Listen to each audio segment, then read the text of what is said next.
Dov'è passione?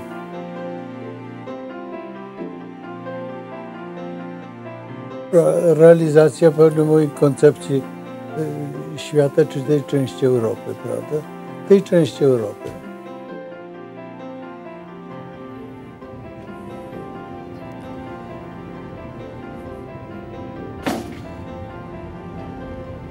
Wchodzę przez furtkę, przez którą wszedłem tu pierwszy raz w 1978 roku i próbuję sobie wyobrazić, jak wyglądały początki kultury. Jerzy Giedroyć tu założył ten swój, jak to nazywał, ośrodek polityczny. Dlaczego założył ten ośrodek polityczny? Ponieważ uważał, że porządek jałtański nie jest wieczny, ale jest długowieczny, że to będzie trwało całe dekady, że nad Polskę nadeszła długa noc i trzeba znaleźć na to jakiś sposób. Wszystko, co rodziło się w Maison Lafitte, to była próba zbudowania na nowo porządku europejskiego, porządku opartego na idei współpracujących ze sobą wolnych narodów i Rzeczpospolitej Polskiej, która dlatego odzyska wolność, że Polska znajdzie się nie między Niemcami a Rosją, tymi dwiema imperialnymi potęgami, a Niemcami zakotwiczonymi w Europie i Rosją, która będzie miała wyrwane te totalitarne zęby. Uważał też, że wolność Europy, mówić o tym dzisiaj w tym domu, wydaje się o tyle trudne, że trudno sobie wyobrazić, jak bardzo było to wtedy egzotyczne. Otóż ta wolność Europy, tak jak sobie ją wyobrażał Giedroyć, była związana z zaakceptowaniem nowych granic Polski.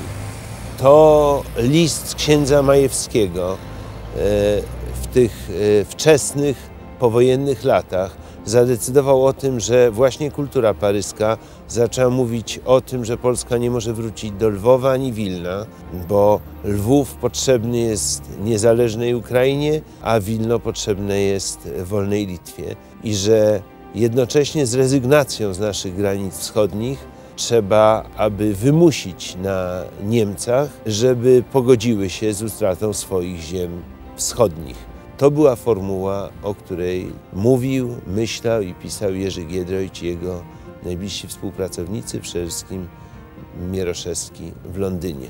Stosunki czy relacje pomiędzy Juliuszem Mieroszewskim a Jerzym Giedroyciem układają się w zupełnie fascynującą, równoległą biografię.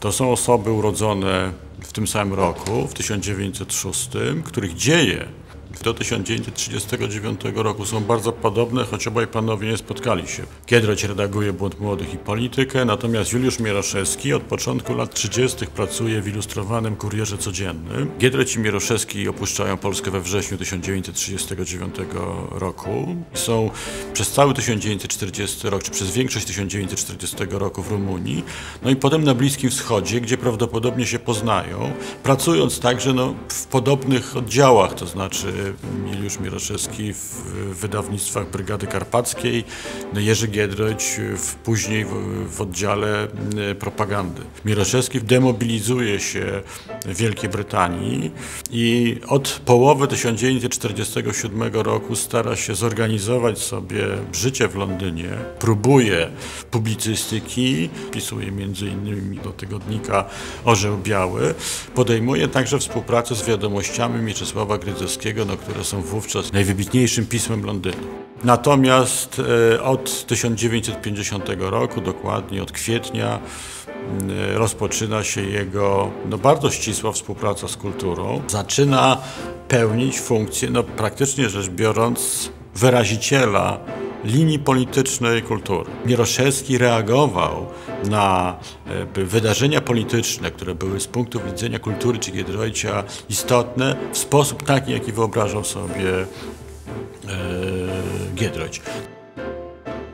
Ważną osobą, która miała wielki wpływ na kształtowanie się poglądów Jerzego Giedroycia już przed wojną, był kapitan Jerzy Niezbrzycki, znany bardziej jako Ryszard Wraga, oficer oddziału II Sztabu Generalnego, specjalista od spraw rosyjskich, aktywnie zaangażowany w rozpracowanie, inwigilację sowieckich służb specjalnych. Niezbrzycki to taki nowoczesny zwolennik idei jagiellońskiej, którą rozwijał w kierunku takim, że Polska między Morzem Czarnym a Morzem Bałtyckim miała odegrać rolę kluczową i podporządkować sobie niejako pozostałe narody i państwa funkcjonujące, żyjące na tej płycie czarnomorskiej, jak to określał Niezbrzycki.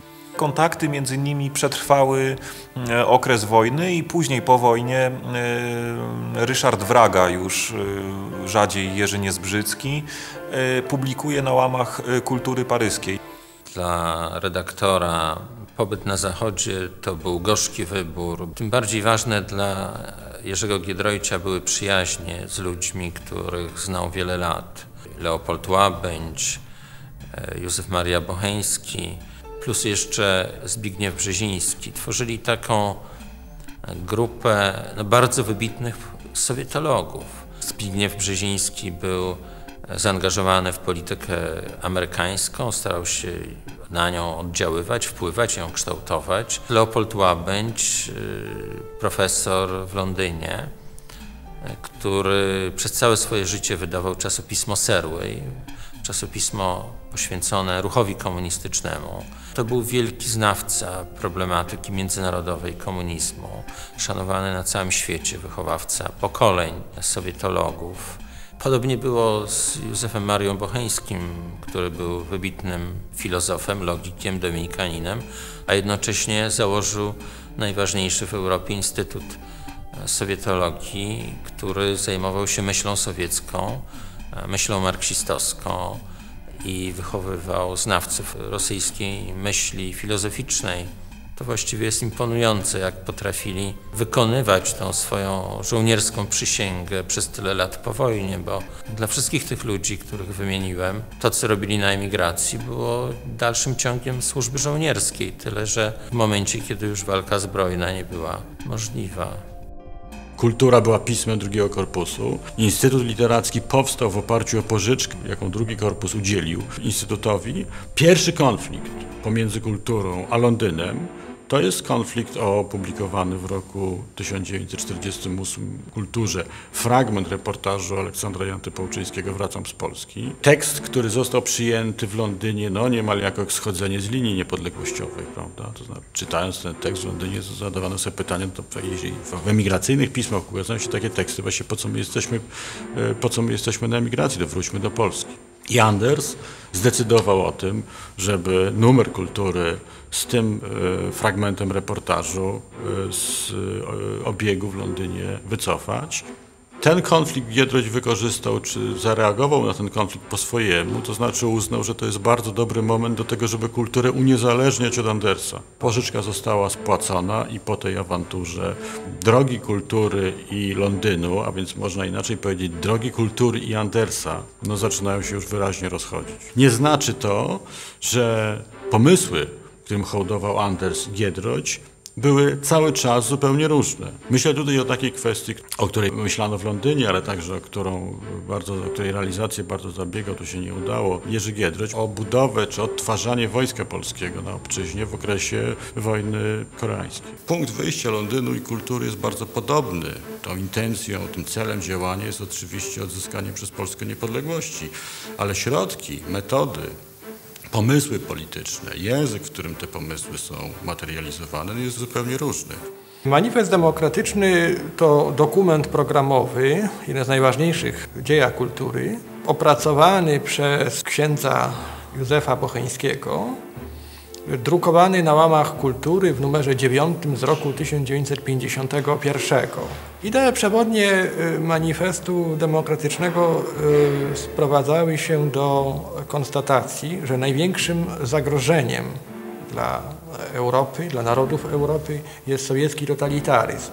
Odpowiedzią na ekspansjonizm sowiecki miało być upowszechnianie, propagowanie myśli zjednoczenia narodów europejskich, przekształcenie w przyszłości wyzwolonej Europy w organizm federalny na wzór Szwajcarii. Innymi słowy, państwa narodowe stałyby się kantonami tej wielkiej federacji europejskiej. Manifest Demokratyczny wyraźnie odwołuje się do europejskiej tradycji wolnościowej, wyraźnie odwołuje się do spuścizny, do zasad rewolucji francuskiej i tradycji demokratycznych i liberalnych Europy, ale bardzo stanowczo i konsekwentnie upomina się także o prawa narodów ujarzmionych Europy Wschodniej i sprawę tę stawia jako zasadniczy warunek prawdziwego zjednoczenia Europy. Czapski i ja byliśmy zaprzyjaźnieni. Z takim bardzo znanym politologiem J. Burnhamem było prywatnie, prawda? I wobec tego zostaliśmy zaproszeni na zjazd organizacyjny tego kongresu, który miał miejsce w Berlinie, prawda? Byliśmy członkami, że tak powiem, założycielami tego kongresu. Kongres Wolności Kultury. Była to bardzo ważna organizacja intelektualistów amerykańskich i europejskich. Organizacja, która stawiała sobie za cel przeciwdziałanie rodzaju takiej dywersji antykomunistycznej, organizowania świata intelektualnego w obronie wolności. Współpraca z kongresem była dla nas o tyle bardzo cenna, prawda, że to nam pozwoliło, prawda, realizować parę rzeczy. Między innymi, prawda, to jest utworzenie, to trwało uniwersytetu, prawda, Wolnego Uniwersytetu w Strasburgu, który miał kształcić studentów z krajów wschodnioeuropejskich. Można powiedzieć, wychowywać, że tak powiem, taką kadrę. To się nie całkowicie udało, prawda, ale zostało mimo wszystko jakieś paręset osób ten uniwersytet ukończyło, prawda, i które w swoich krajach mogą odgrywać pewną rolę. Przez szereg lat Czapski i Giedroyć starają się ściągnąć Jeleńskiego, który mieszka najpierw w Neapolu, potem w Rzymie, do Paryża, aby go umieścić w sekretariacie Kongresu Wolności Kultury. Ostatecznie w roku 1952 to się udaje. Jeleński rozpoczyna pracę w sekretariacie Kongresu Wolności Kultury. Giedroyciowi wydaje się, że młody Jeleński będzie takim człowiekiem kultury w tej organizacji.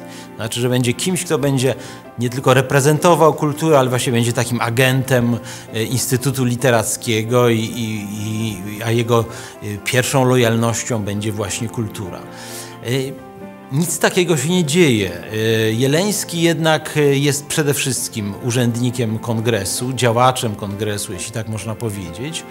Jest lojalny w stosunku do tej organizacji i oczywiście stara się w różny sposób pomóc Giedroyciowi wydawać książki, finansować niektóre książki, no ale jest to jednak margines.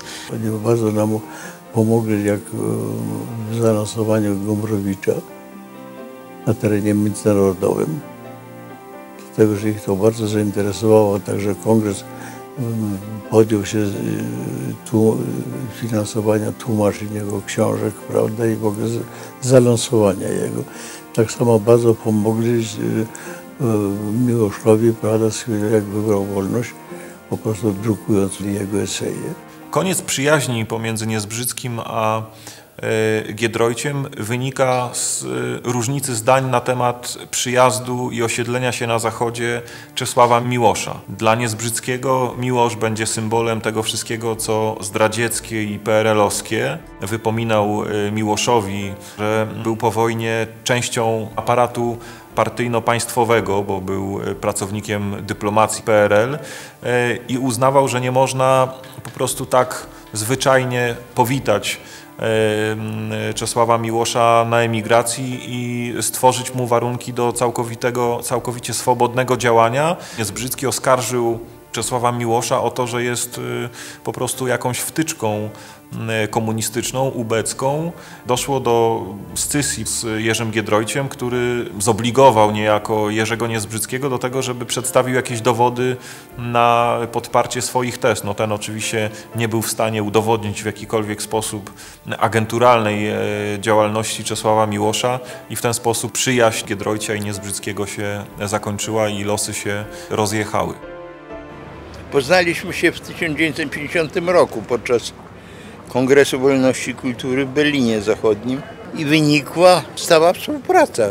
A wówczas ci Polacy na emigracji i Ukraińcy na emigracji byli tak rozważeni, rozwaleni nienawiścią, że to było naprawdę wielkim jakimś takim przedsięwzięciem, żeby w ogóle usiąść wspólnie przy stole. Byśmy byli przeciwnikami koncepcji III wojny światowej, bo to by było końcem naszych krajów i narodów. Myśmy postawili na wojnę ideologii, na wojnę poglądu. Ja przypominam, rok był rok 1952.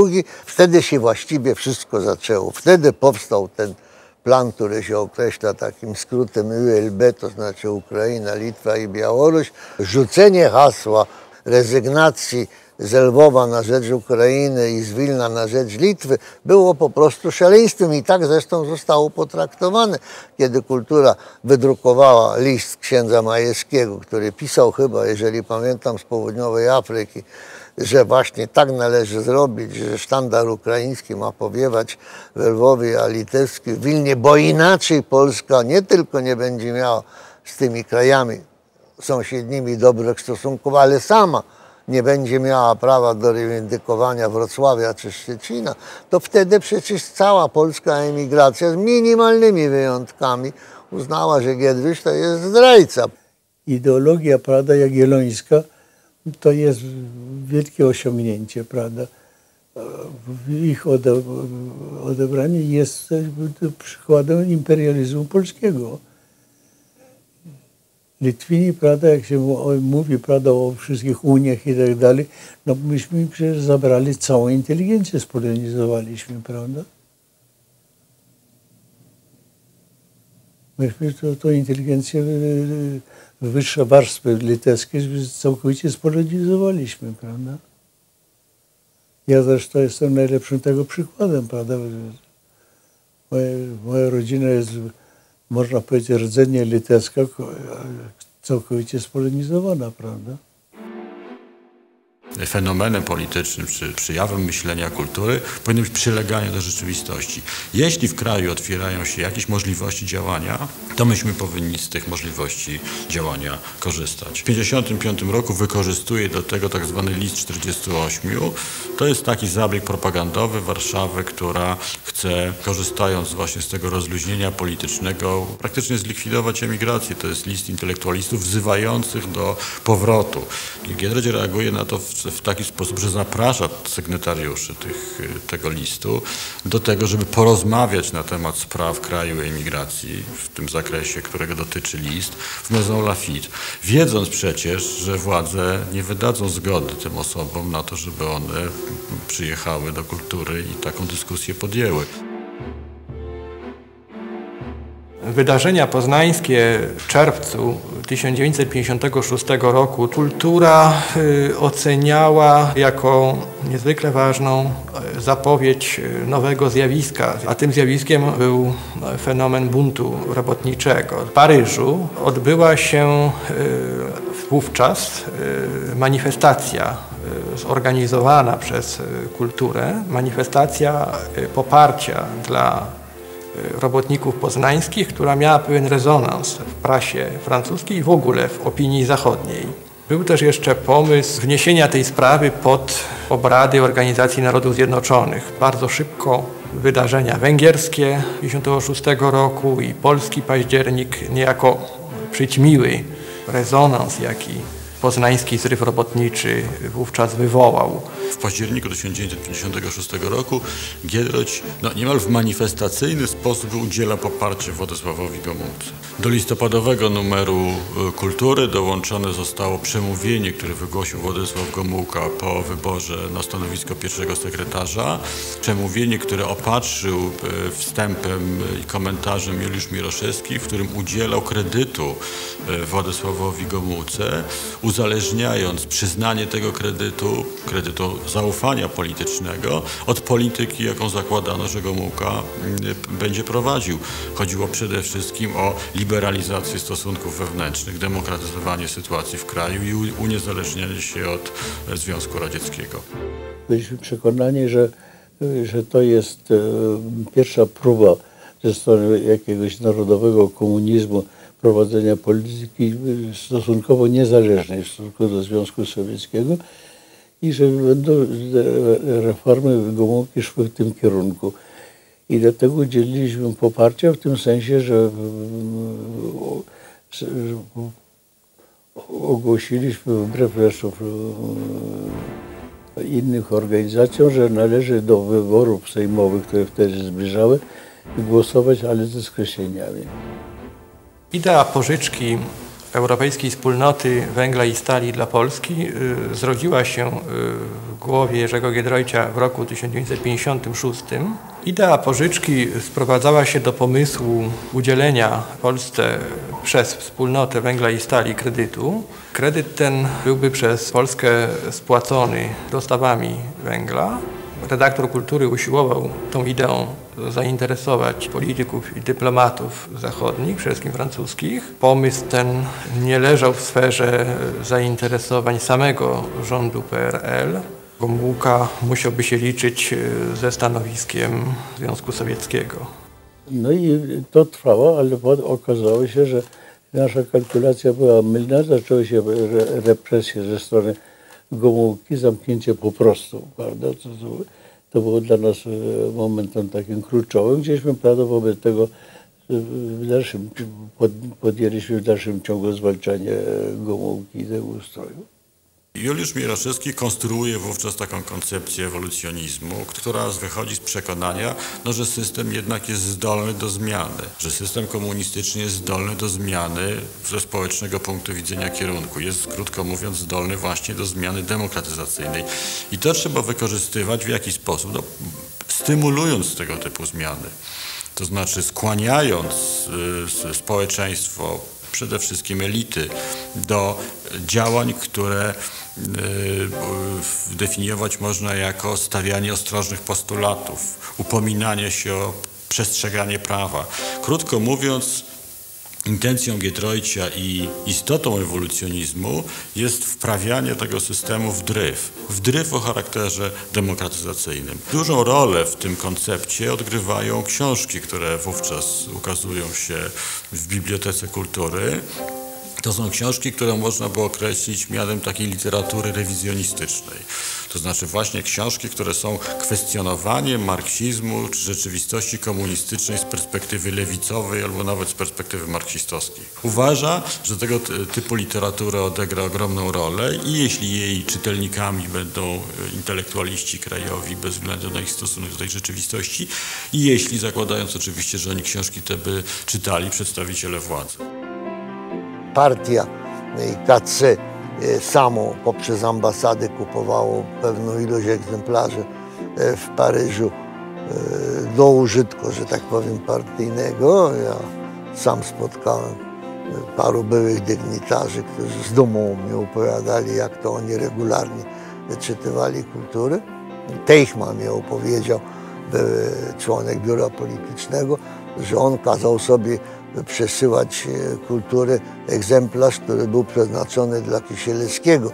A jak się zapytałem, no to dlaczego pan takie brzydkie rzeczy robił? A mówię, a dlatego, proszę pana, bo ja chciałem czytać tą kulturę, bośmy o niej regularnie dyskutowali na górze, a Kisielewski by sobie i tak poradził. Pomysły zgłaszane przez Giedroycia, pomysły, których nie udało się zrealizować, to jest założenie radiostacji w Jugosławii nadającej do Polski i do innych krajów socjalistycznych, która by była taką specyficzną wolną Europą, to znaczy, jeśli można powiedzieć, wolną Europą socjalistyczną, prawda, ale socjalistyczną rozumianą w tym sensie, że odwołującą się do rzeczywistych wartości socjalizmu, a nie do komunizmu w wersji sowieckiej. W Polsce te nadzieje wiązały się z takimi gestami jak sławny list Kuronia i Modzelewskiego do członków partii. Pan Jerzy sądził, że to jest jakaś droga, która którą należy iść, którą należy popierać. Trzeba przypomnieć, że ten list otwarty ukazał się na łamach Kultury i że Giedroyć ani przez chwilę się nie wahał, żeby ten list wydrukować, chociaż ten list przecież pochodził ze źródeł wówczas, które Giedroyciowi były absolutnie obce, bo to był list w takim duchu partyjnym napisany przecież i z partyjnych pozycji. Oni chcieli poprawić sytuację w partii. Pamiętam, że w późnych latach 60. namawiał nawet Leszka Kołakowskiego, żeby pojechał do Belgradu i tam ideowo kierował rewizjonistami z krajów Europy Środkowo-Wschodniej.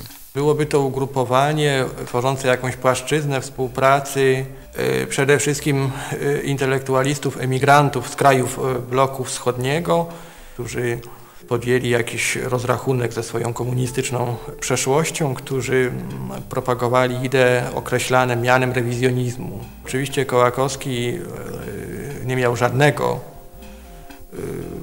zamiaru podjąć się realizacji tego pomysłu. Sam Giedroyć później w nazwie ten swój pomysł fantastycznym, zupełnie fantastycznym.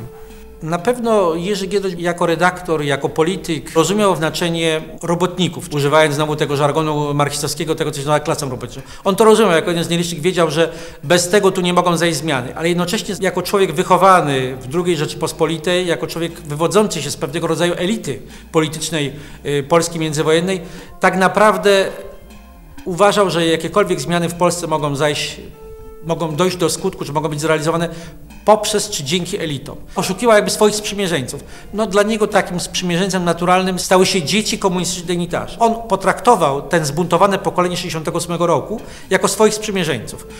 A jak także ich takich nauczycieli bezpośrednio, ludzi typu Pomiana Kołakowskiego i tych młodszych, no, których takim symbolicznym nazwiskiem tutaj jest Adam Michnik, potraktował jako swoich naturalnych sprzymierzeńców. Kiedy po 1968 roku część z nich, oczywiście część, nie wszyscy, ale duża część, szczególnie pochodzenia żydowskiego, wyjechała, wyemigrowała, częściowo zmuszona, częściowo z własnej woli, ale najczęściej oczywiście zmuszona ogólną atmosferą panującą w Polsce, to Giedroyć uważał, że to będzie jego naturalne oparcie, że to jest właśnie ta nowa grupa, ten nowy zastrzyk krwi. Wydarzenia na Wybrzeżu 70 roku go nie zaskoczyły. Po ich stłumieniu i po zainstalowaniu się ekipy Gierka, Giedroyciowi towarzyszyła taka bardzo zasadnicza myśl, wielokrotnie powtarzana później w latach 70., aby ten bunt przekształcić w masowy ruch robotniczy o obliczu antykomunistycznym. Ruch taki jako niezależny czynnik będzie w stanie wymusić na władzach PRL przekształcenie ustroju PRL w ten sposób, że przede wszystkim powstałyby niezależne związki zawodowe, niezależne od władz. Taki postulat Giedroyć zgłaszał już od początku lat 70. Apelował wówczas do stworzenia programu politycznego na okoliczność nowego buntu robotniczego w kraju. I jest zadaniem inteligencji program taki opracować. Rewolucję robią inteligenci, ale wygrywają rewolucję robotnicy. I to trzeba pamiętać. Nie można tych rzeczy socjalnych zaniedbywać, prawda?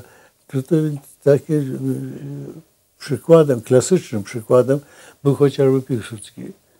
Piłsudski rozumiał, prawda, że robotnika bardziej interesuje, prawda, kwestia podwyżki płac czy coś takiego niż sprawę Polski. I on potrafił do spraw socjalnych przyczepić też sztandar biało-czerwony. W 1972 roku zgłosiłem komuś pragnienie spotkania pana Giedroycia.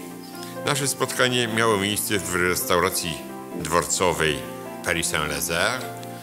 Było to fantastyczne spotkanie, aczkolwiek pod koniec pojawił się zgrzyt coraz mocniejszy i po pewnym czasie trzeba było tę rozmowę uprzejmie zakończyć. Ja byłem wtedy zaangażowany w budowę kontaktów kościelnych między katolikami Polski, Czech, Węgier, Rumunii, Ukrainy. Miałem z kolei pośrednie kontakty z ludźmi, którzy budowali takie kontakty na Litwie. Chodziło o to, że Kościół stanowił strukturę, w którą można było wmontowywać mnóstwo treści wykraczających nawet za samą tematykę religijną, treści narodowych, treści obywatelskich, treści demokratycznych i że nie tylko można było, ale to się działo. Tego zupełnie nie było widać z Paryża. Nikt o tym tam nie wiedział. A w przypadku Jerzego Giedroycia działała jeszcze jego niechęć do wszystkiego, co się wiązało z Kościołem.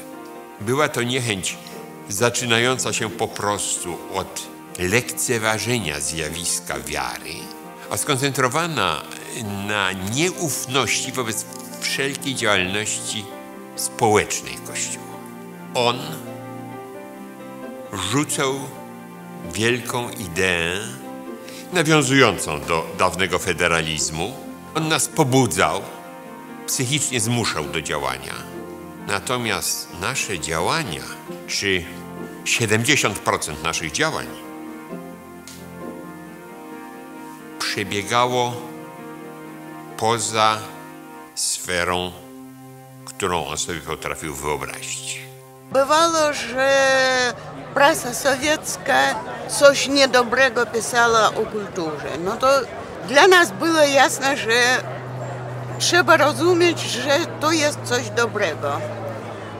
Trochę słyszałam przez wolną Europę. Tym więcej, że w Związku Sowieckim wolną Europę mniej głoszono niż rosyjską swobodą.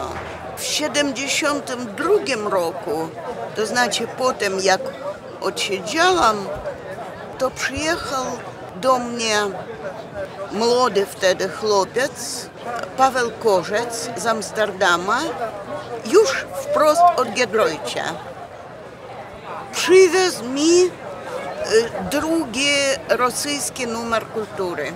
Każdy numer był czytany przez setki i setki ludzi. I kiedy wyjeżdżałam 3 lata później, to te egzemplarze gdzieś jeszcze kursowali. To znaczy kultura jako taka była znana, choć czytana przez wąskie kręgi, wąskie środowiska. Мы приехали с мужем в Париж, нам удалось, мы эмигрировали весной 1974 года. И тут же появилась возможность у Максимова издавать свой журнал. И сразу же мы с мужем поехали в Швейцарию к Солженицыну, посоветоваться, как это может быть, будет ли он участвовать в этом журнале, как он видит перспективы этого журнала. И он сразу же сказал: вы знаете, в Париже журнал «Культуру», пойдите к Гедройцу. Мы все товарищи по несчастью. Это не может быть еще один антисоветский журнал. Это должен быть журнал антитоталитаристский, который бы объединял всех наших братьев по несчастью. И через несколько дней мы уже с мужем пришли в «Культуру», нас приняли. Вот сюда? Да, вот мы были в библиотеке, пан Гедройц и Юзеф Чапский, и было видно, что это какой-то даже торжественный день. Вот русские пришли в польский журнал «Культура», они сдержанно слушали нас, благожелательно.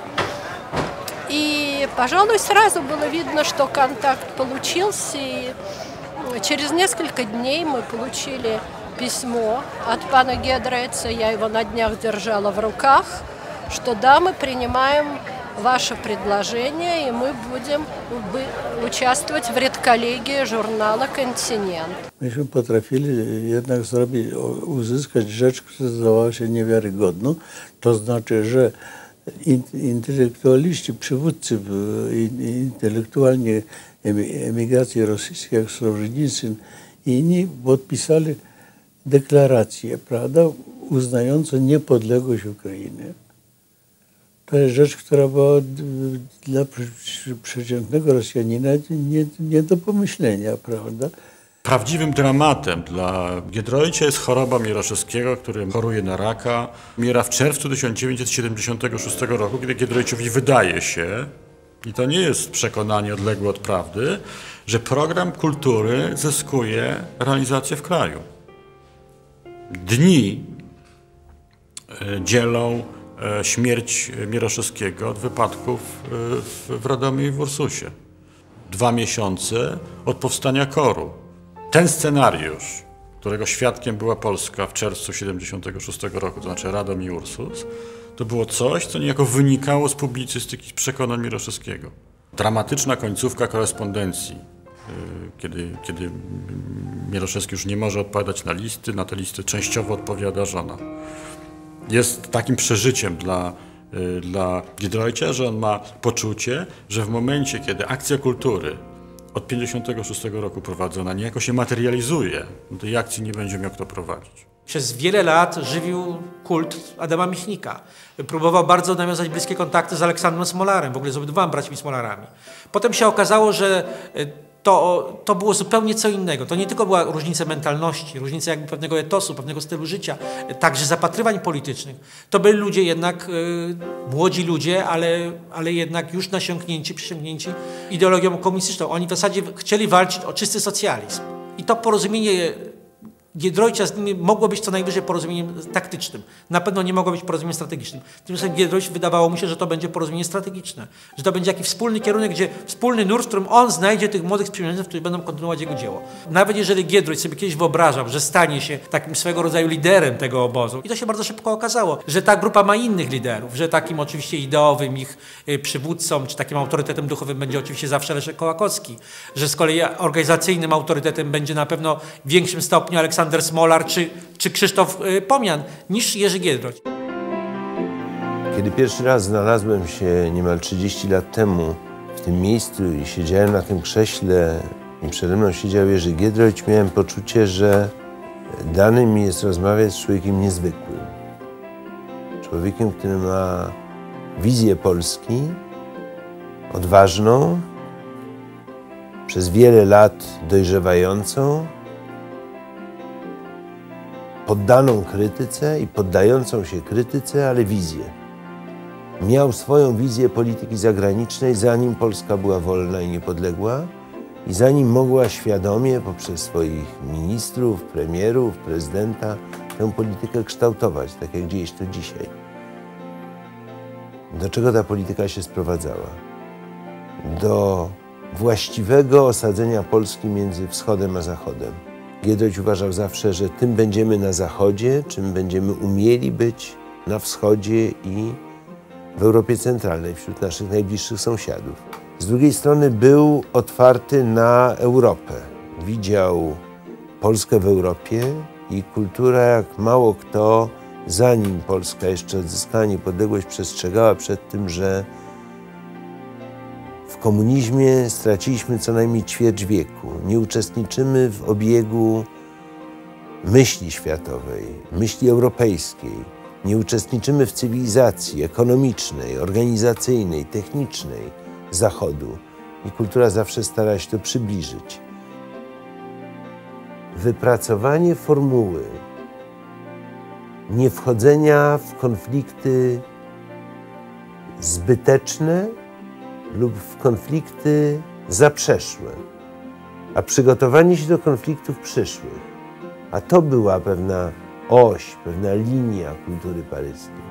Jak przygotować niewolne społeczeństwo do wolności. To była ta ogromna praca myślowa, którą kultura włożyła przez te dziesięciolecia, zanim powstała Solidarność.